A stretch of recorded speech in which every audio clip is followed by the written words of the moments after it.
ఉమ్మడి పశ్చిమ గోదావరి జిల్లాలో కూటమి పార్టీల మధ్య సీట్ల పంచాయతీ కాకరేపుతుంది. ఏలూరు ఎంపీ సీటును టీడీపీకి కేటాయించడంపై బీజేపీ నేతలు ఆగ్రహం వ్యక్తం చేస్తున్నారు. ఏలూరు ఎంపీ సీటు ఆశించిన బీజేపీ నేత గారపాటి చౌదరి ఇండిపెండెంట్ గా పోటీ చేసేందుకు సిద్ధమవుతున్నారు. ఇక పోలవరం అసెంబ్లీ సీటుపై కూడా రగడ కొనసాగుతుంది.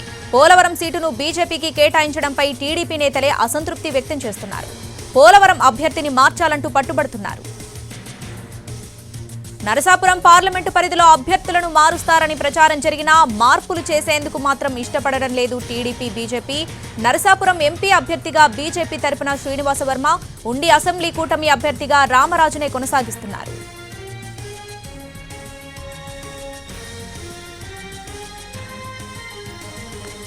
పూర్తి అప్డేట్స్ మా ప్రతినిధి మల్లికార్జున్ లైవ్ లో అందిస్తారు. మల్లికార్జున్,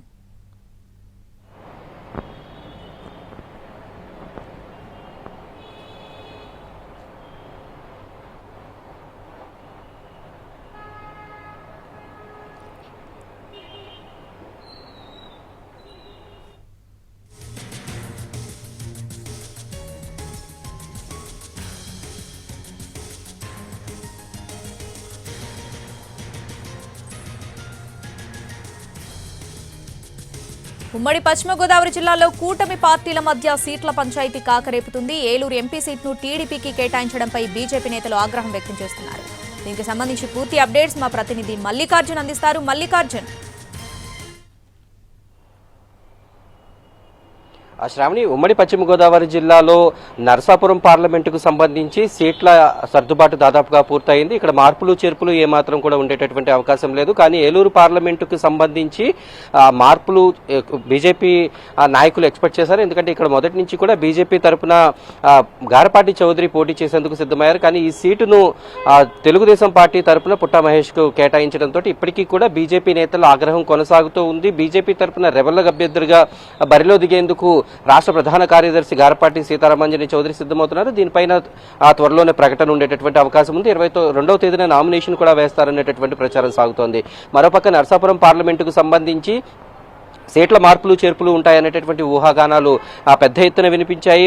కూటమి అభ్యర్థిగా బీజేపీ ఎంపీ అభ్యర్థి శ్రీనివాస వర్మ బరిలో ఉన్నారు. అతన్ని మార్చుతారు అంటూ నిన్న మొన్నటి వరకు కూడా పెద్ద ఎత్తున ప్రచారం సాగింది. అయితే నిన్న భీమవరంలో జరిగినటువంటి సమావేశంలో ఎన్నికల కో కన్వీనర్ సిద్ధార్థనాథ్ సింగ్ కూడా ఒక స్పష్టమైనటువంటి హామీ ఇచ్చారు. నరసాపురం పార్లమెంటు తరపున గత 30 ఏళ్లుగా పార్టీ కోసం పనిచేసినటువంటి శ్రీనివాస వర్మే ఉంటారు. సీటు మార్చేటటువంటి అవకాశం ఏమాత్రం లేదనేటటువంటి స్పష్టత ఇచ్చారు. ఇక నరసాపురం పార్లమెంటు పరిధిలో అసెంబ్లీ సీటు కూడా మారుతుంది అనేటటువంటి ఒక ప్రచారం సాగింది. ఉండి నియోజకవర్గానికి సంబంధించి సిట్టింగ్ ఎమ్మెల్యేగా ఉన్నటువంటి రామరాజు ఆ సీటు మార్చుతారు అనేటటువంటి ప్రచారం జరిగింది. 2 రోజుల క్రితం పార్టీ అధినేత చంద్రబాబు ఎదుట కూడా ఎమ్మెల్యే వర్గం మంతెన రామరాజు వర్గం ఆందోళన కూడా చేపట్టింది. అయితే ఈ సీటు మార్పు విషయంలో అటు ఎమ్మెల్యే అభ్యర్థికి కానీ ఇటు పార్టీ నుంచి ఎటువంటి స్పష్టత రాలేదు. దీంతో పార్టీ సిట్టింగ్ ఎమ్మెల్యేనే కొనసాగిస్తారు అనేటటువంటి ప్రచారం సాగింది. దీంతో నరసాపురం పార్లమెంటు పరిధిలో ఎటువంటి మార్పులు చేర్పులు లేకుండా ఇప్పటి వరకు కూటమి అభ్యర్థులు ఎవరి పేర్లు అయితే ప్రకటించారో అదే కొనసాగుతుంది.